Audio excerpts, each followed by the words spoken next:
Namaste, welcome to the S4 Yoga Training Program for 200 RYT certification. My name is Samir Vadolkar and I'm going to be your yoga teacher today. So today we are going to learn how to properly do Ekapada Raj Kapotasana or pigeon pose as it is called. We have our yoga student Jessica here. She's going to demonstrate how to properly do the pigeon pose. So gently, step one is we start from a downward dog. So gently get into a downward dog.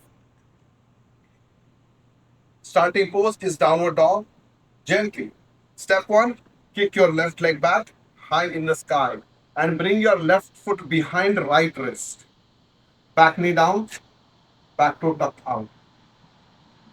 Make sure the front hip, the left hip is completely on the ground. In pigeon pose, it is not only a hip opening but also a back bend. So if you can, palms to heart center and gently start lifting your hands pointing to the sky. Now she's gonna stay in the pose. Now her eyes are looking forward. Notice that her front hip, high knee, calf, ankle, and side of the foot are completely touching on the ground. The back leg is completely straight and active, not loose and relaxed. The back is a good back bend, and her hands are completely stretched through the lats. Now, let's say we are in the beginner level and we cannot have our hip on the ground. So relax your hands and take the yoga block. Now imagine if the hip is not touching the ground, so lift your hip up and place a yoga block right under the hip. The objective is to get the stretch enough where you don't injure yourself.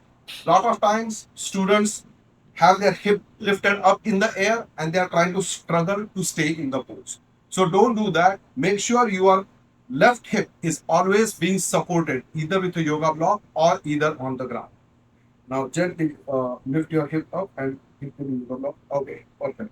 Now, how to get out of the pose?